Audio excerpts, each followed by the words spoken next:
Cowboys begin training camp next week. Dak Prescott is expected to be a full participant as he eyes a comeback season for Dallas. Daniel Jones is entering his third season in the league. Come on. The former Duke quarterback threw 24 touchdowns his rookie season, but was held to only 11 in 2 more starts last season.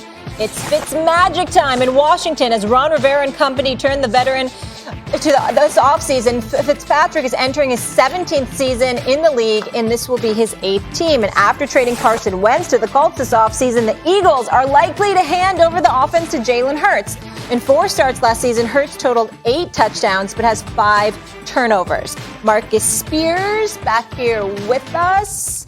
Max? Yeah. Who's the most important player in the NFC East? It's Daniel Jones, easily, because that's the whole fate of the Giants season. Their third-year quarterback. As a rookie, he showed enough to get people buzzing, Danny Dimes, the whole thing, and he deserved it, by the way. He was very good as a rookie, but he turned the ball over, kind of needlessly at times. Unforced, it seemed.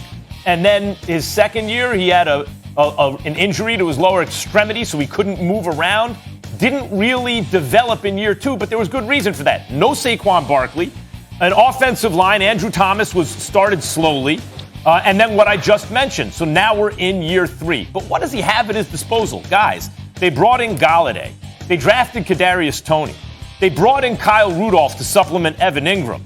They have Slayton and Sterling Shepard. They have a lot of weapons. And by the way, Saquon Barkley coming back with some of the resources they poured into that offensive line in the last couple of years, including Andrew Thomas. They should be a much improved offense, and their defense is already good, but it all hinges on Daniel Jones.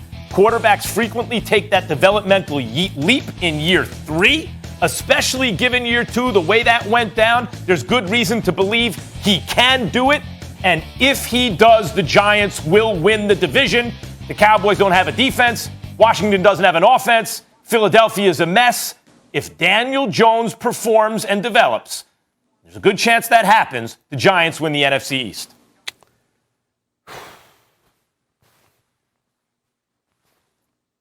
Howdy.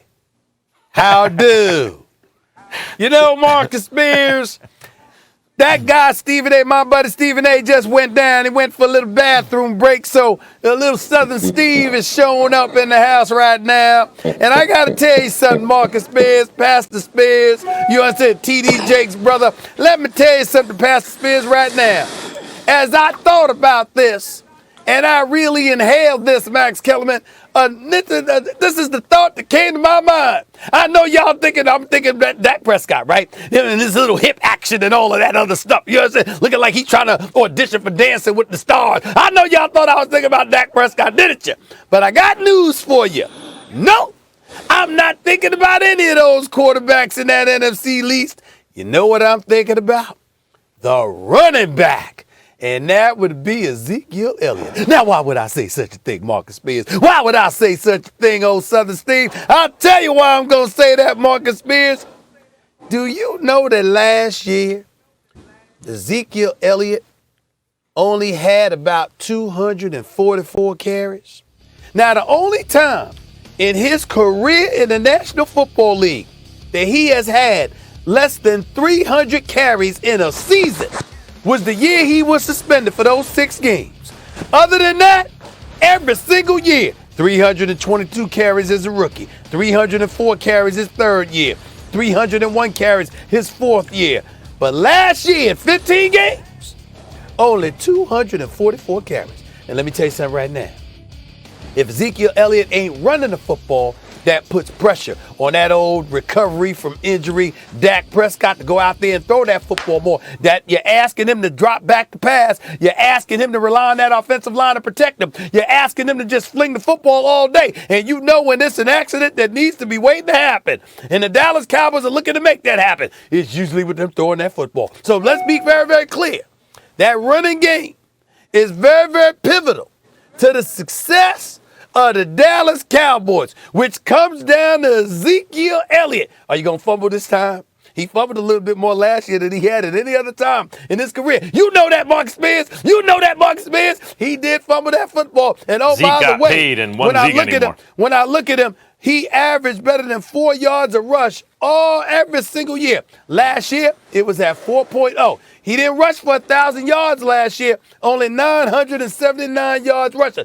I'm just saying, Ezekiel Elliott could be a pivotal component to the success or the failure of those Dallas Cowboys. You keep an eye on him, Pastor Spears. You keep an eye on him.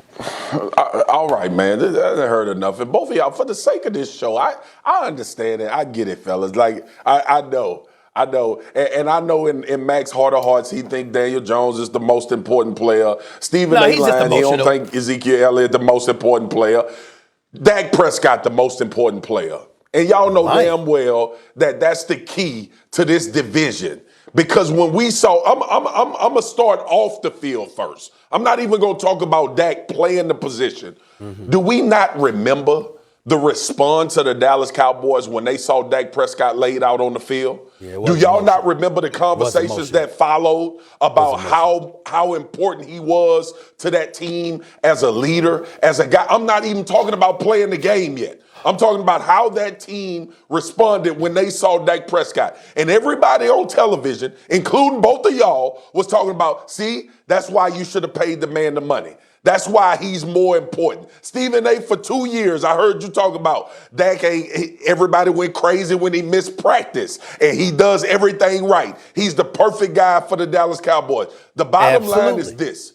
The best quarterback in the NFC East is Dak Prescott. The most important player in the NFC East is Dak Prescott. Mm-hmm. Because for as much as we talk about these other teams, and we understand where they are, we understand that Fitzmagic is the hope and pride of the Washington football team, that he's going to get it turned around for them offensively. We know that Daniel Jones has had some things added to the team, but we all know, and because it's first take, we got to disagree. But how in the hell are both of y'all going to sit here after watching the Dallas Cowboys last year and not say that Dak Prescott is the most important player in the NFC East? First of all, he's the best player in the NFC East, and we all anticipate the Cowboys are going to have the best offense. We know that already. We think Washington probably going to have the best defense. We know that already, right? But if Daniel Jones shows up, he was 18th QBR as a rookie, 20th as a second-year player. If he brings that up, if he's middle of the pack, 16th, something like that, if he's just solid, average NFL quarterback with the weapons on that team, the second most important player in the NFC East is Saquon Barkley, because without him, the offense went to pieces. It's not Dak and it's not Zeke. They're both on the Giants. It's a quarterback and a running back. It's Daniel Jones and Saquon. Well, first of all, we ain't interested in Daniel Jones. I mean, please. I mean, first of all, the name alone is boring for crying out loud. I mean, I'm just messing with you. I'm just getting on him because Molly called him Danny Dimes. That's all. But I respect Daniel Jones. I think he's got potential. Here's the deal. Here's the reality of the situation, y'all. Marcus Spears, I brought up Ezekiel Elliott because I think he's pivotal to the success of Dak Prescott. See, I think he makes Dak Prescott better because if Dak Prescott can rely on him to be efficient and effective, I think that's going to make Dak Prescott more, even more potent, which basically leads towards your point. I get that. As an aside, however, I'd like to remind you of this. See,